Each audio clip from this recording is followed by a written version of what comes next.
আসসালামু আলাইকুম, সবাই কেমন আছেন? তো আজকে রান্না করব হচ্ছে দেশি চিংড়ি মাছ। এই যে দেখতে পাচ্ছেন, দেশি ছোট চিংড়ি দিয়ে লাউ রান্না করব। একদম ছোট সুন্দর একটা লাউ, বেশি বড় না, একদম কচি লাউটা। বর্ষাকালে এই চিংড়ি দিয়ে লাউ খেতে কিন্তু ভীষণ ভালো লাগে। তো আজকে এটাই রান্না করব আর এটাই আপনাদের সাথে শেয়ার করতেছি। যদি ভালো লাগে ভিডিওটা পুরোপুরি দেখবেন আর একটা লাইক কমেন্ট করতে ভুলবেন না। অবশ্যই ভালো লাগলে চ্যানেলটাকে সাবস্ক্রাইব করে রাখবেন। এখানে লাউটা দেখছেন কত সুন্দর, একদম বিচি বেশি হয়নি, একদম কুচি সব কিছু। এখন কেটে রেডি করে নিলাম, লাউটাও কেটে নিলাম। আর চিংড়িগুলো এই যে দেখেন কত সুন্দর, দেশি চিংড়ি কিন্তু কালো, দেখতেই পাচ্ছেন একটা। আর পেঁয়াজ কাঁচামরিচ সব কিছু কেটে নিয়েছি, রসুনও নিয়েছি একটা, প্রায় একটাই রসুন নিয়েছি। যত রসুনটা বেশি দেওয়া হয় তত কিন্তু ভালো লাগে। আর আদা রসুন বাটাও একটু দিয়ে দিলাম। কাঁচামরিচ পেঁয়াজ আদা রসুনটা একটু ভালো করে ভেজে নেব, তারপরে লবণ মরিচ হলুদ দিয়ে কষিয়ে নেব।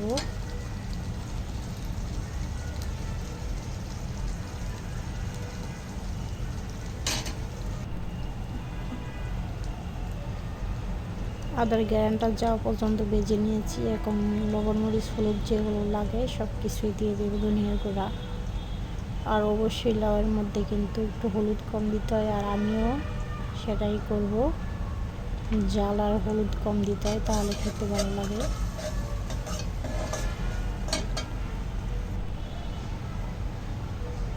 লবণটা পরিমাণ মতো বুঝে দিতে হয়, বেশি লবণ দিয়ে দিলে আবার টক লাগে লাউটা, আর টকও লাগে, তারপরে হচ্ছে তিতা হয়ে যায়। লাউটা ঢেলে দিলাম, এখন কষিয়ে নেব। আর চিংড়ি মাছ এখানে আমি ভাজবো না, ভাজা ছাড়া চিংড়িটা রান্না করব। যেহেতু দেশি চিংড়ি এই জন্য আমি ভাজবো না। আর ভাজলেই একটা অন্য রকমের স্বাদ, আর না ভাজলে অন্য রকমের স্বাদ পাওয়া যায়। এটার মধ্যে আমি কাঁচাই দেব। কিছুক্ষণ কষিয়ে তারপরে একটু জল দিয়ে, সামান্য একটু পানি হাত দিয়ে চারিদিক দিয়ে আর কি করে দিয়েছি, বেশি পানি দেইনি। হাত দিয়ে শুধু সামান্য একটু পানি দিয়ে তারপরে দেখতেই পাচ্ছেন এমনিতে কিন্তু অনেক পানি উঠে গেছে। আর এখন চিংড়িগুলো উপর দিয়ে দেবো। কাঁচা চিংড়ি রান্না করলে কিন্তু এটা অনেকটা ভালো লাগে, ঘ্রাণ আসে। কাঁচা চিংড়িতে দেশি চিংড়ি লাউয়ের মধ্যে একটা ঘ্রাণ এসে যায়, তখন খেতে কিন্তু ভালো লাগে।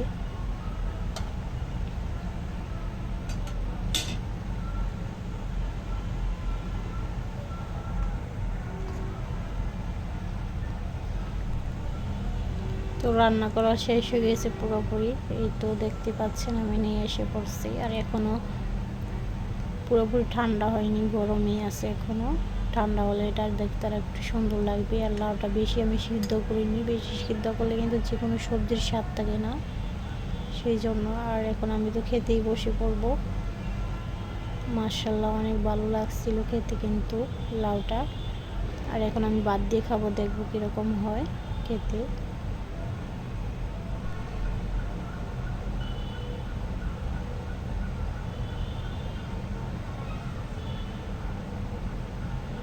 যেহেতু এখন বর্ষাকালে কিন্তু ভালো ভালো চিংড়ি পাওয়া যায়, দেশি চিংড়ি তাজা। বাজারে গেলে সময় মতো গেলে অবশ্যই পাওয়া যায়। তো সেই জন্যই কিন্তু এরকম তাজা চিংড়ি, দেশি চিংড়ি নিয়ে আসলাম। আর মনের মতো একটা ঘরে লাউ ছিল, সেই জন্য রান্না করে ফেললাম। আর এটাই আপনাদের সাথে শেয়ার করে ফেললাম।